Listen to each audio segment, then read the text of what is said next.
વડોદરા કડક બજારમાં દબાણ હટાવવા ગયેલી વીએમસીનો ટીમનો વેપારીઓએ કર્યો વિરોધ। વડોદરા શહેરના સયાજીગંજ સ્થિત કડક બજાર વિસ્તારના વડોદરા મહાનગરપાલિકાની દબાણ શાખા દ્વારા હાથ ધરવામાં આવેલી દબાણ હટાવ ઝુંબેશનો સ્થાનિક વેપારીઓએ ભારે વિરોધ કરતા ગંભીર ઘર્ષણ સર્જાયું હતું। પાલિકાના અધિકારીઓ અને તેમની ટીમ જેવા જ બજાર પરિસરમાં દબાણ હટાવવા પ્રવેશ્યા ત્યારે જ મોટી સંખ્યામાં સ્થાનિક દુકાનદારો અને લારી ગલ્લા ધારકો એકઠા થઈ ગયા હતા। વેપારીઓએ તંત્રની આ કામગીરીનો સખત વિરોધ નોંધાવતા ઘટના સ્થળે ભારે તંગદિલી વ્યાપી ગઈ હતી। પ્રાપ્ત વિગત અનુસાર દબાણ હટાવવાની પ્રક્રિયા દરમિયાન પાલિકાની ટીમ અને સ્થાનિક વેપારીઓ વચ્ચે ભારે બોલાચાલી અને ઘર્ષણ થયું હતું। પાલિકાના અધિકારીઓના જણાવ્યા મુજબ વિરોધ કરી રહેલા એક શાકભાજીના વેપારીએ કથિત રીતે દબાણ શાખાની ગાડીના ડ્રાઈવર સાથે ઝપાઝપી કરી તેની ફેટ પકડી લીધી હતી। આટલેથી ન અટકતા આ શખ્સ પાલિકાના વાહનની ચાવી આંચકી અને ત્યાંથી ફરાર થઈ ગયો હતો, જેના પગલે દબાણ શાખાની કામગીરી સંપૂર્ણપણે ખોરવાઈ ગઈ હતી અને અધિકારીઓને કામગીરી અટકાવવાની ફરજ પડી હતી।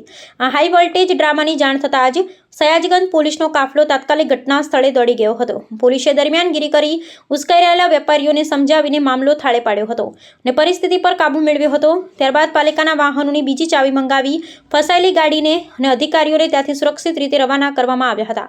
આ ઘટનાને પગલે કોર્પોરેશનની કામગીરી અને કાયદો વ્યવસ્થા અંગે નવા પ્રશ્નો ઊભા થયા છે, જ્યારે વેપારી વર્ગમાં તંત્રની આ કાર્યવાહી સામે ભારે નારાજગી જોવા મળી રહી છે।